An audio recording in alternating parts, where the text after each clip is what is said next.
The stiff wind whipped against his face as Royal Guard William Carter stood motionless, his gaze fixed ahead, his expression unreadable.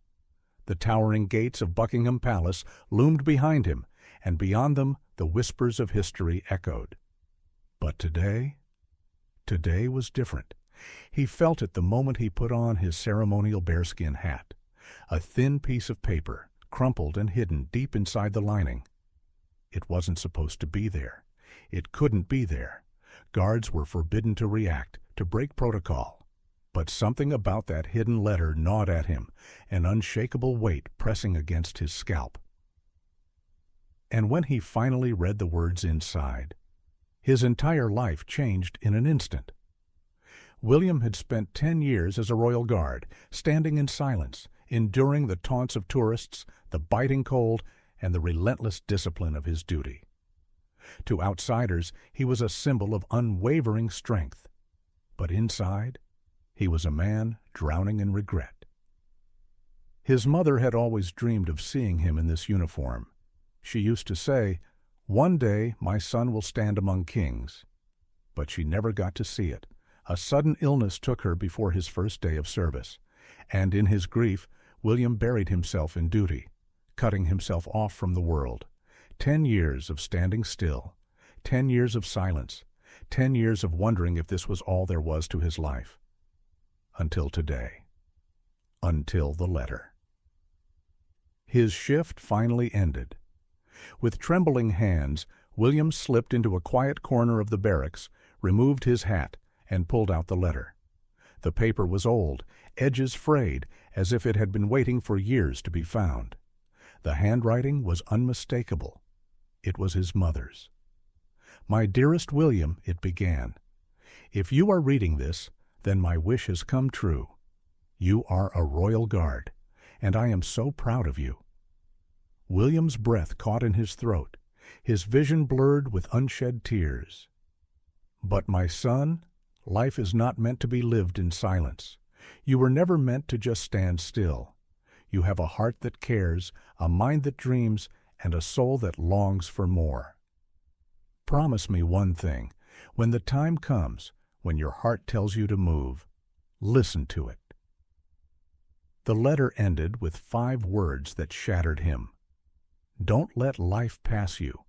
He had spent a decade lost in duty, believing that standing still was his purpose.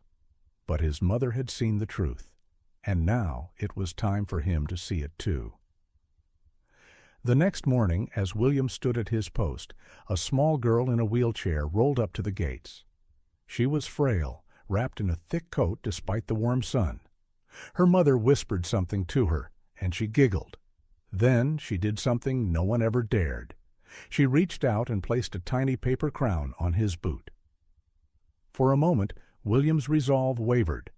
The old hymn would have remained frozen, ignoring it, but his mother's words rang in his ears.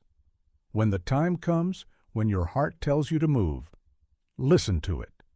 And so, in front of hundreds of tourists and strict protocol, William broke the rules. He bent down, he lifted the paper crown gently, and placed it on his own head, just for a second. The little girl's face lit up in pure joy. The crowd gasped. Cameras clicked. His fellow guards shifted uncomfortably. But William didn't care. For the first time in 10 years, he truly felt alive. That single moment changed everything. The video of him went viral overnight. The Royal Guard who broke protocol for a little girl. But more importantly, it broke the walls around his own heart. William resigned from the Royal Guard soon after, not in disgrace, but in triumph. He used his discipline, his strength, and his heart to serve in a new way. He joined charities that helped sick children, raising awareness for those who needed it the most. One day, he received a message from the girl's mother. "You didn't just make her smile that day. You gave her something to fight for. She's getting better. Thank you."